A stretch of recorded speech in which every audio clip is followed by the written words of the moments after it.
UGWUMBA.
Afambo Nwada Rosemary Chukwu Onomegbu. Ihe ọbụla a na-eme ga-enye Chineke otuto maọbụ n'ehihie maọbụ n'abalị.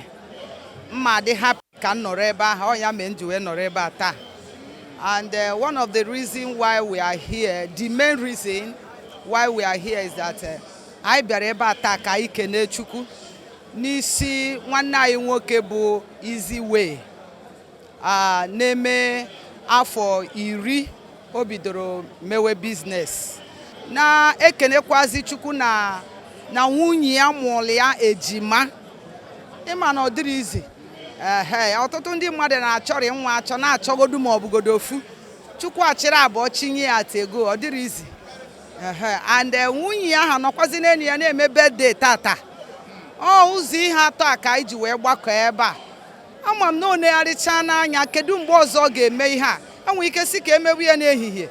Ọ bụrụ na ọtụtụ ndị mmadụ nwere ike ma ha enwe n'efe maka otu obodo si dị kịta, onye ọbụla na-achọ ihe ọ na-eri. O wee sị ka etinye ya n'abalị. O wee kpọọ m sị na ọ ga-amasị ya ka m nọrọ ebe a tata. Onye nwa m ji wee nọrọ ebe a taa.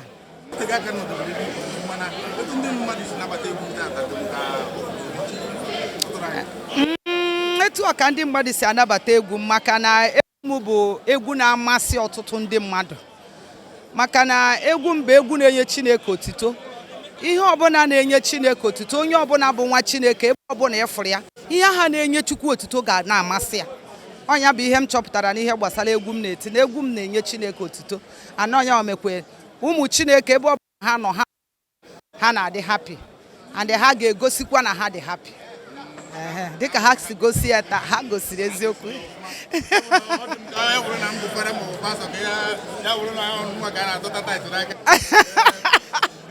Oh my God. Ọ nwekwara ka a na-akụtara aka gị nọ. Ha na-enwe ike na-abakwara aka gị.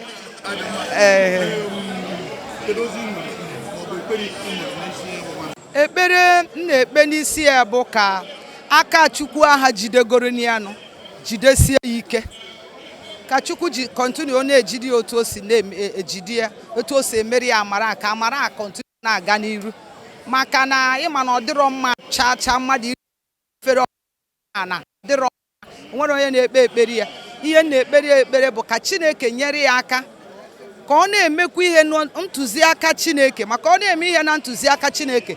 Onye nwa bụ ihe ga-eme ka Chineke ji sie ya aka, o ji ya ike. Maka na Chukwu ejidego ya aka already. Ine ihe na-eme na ndụ ya efu na aka Chukwu dị na ndụ ya. So ekpere m na-ekpere ya bụ ka Chineke ji sie ya ike otu o si wee jide ya. And Chukwu mekwa ya ka ọ ghara ịgahie ụzọ, ma ka ọ ghara ịpụ n'ụzọ nke Chineke, ka Chukwu nwee ike jigide ya otu o si jide ya. Ana m ekpekwazi anọda ekpere n'isi ndị niile gbakọrọ ebe a n'abalị a, ọ kachasị ndị nke na-amabeghị onye Chineke bụ, ka Chukwu mee ha niile ka ha mata onye Chukwu bụ. O socha na ihe mere eji wee sị m bịa ebe a taa, m wee bịaba ebe a taa. Ka Chineke mee ndị na-amabeghị onye ọ bụ nọ ebe a ka ha mata onye ọ bụ, mata na enwere onye kere ha, matakwa na enwere ebe mmadụ ga-eje ma ọ nwụọ, na ihe niile a na-eme n'ụwa ya endi ọkwa ebe ahụ. Ọkwa imechi enwere ebe mmadụ ga-eje na mmadụ nwụọ. Ka Chukwu nyere ihe niile agbakọla ebe a aka ka ha mata onye ọ bụ. O so na ekpere m na-ekpe ebe a.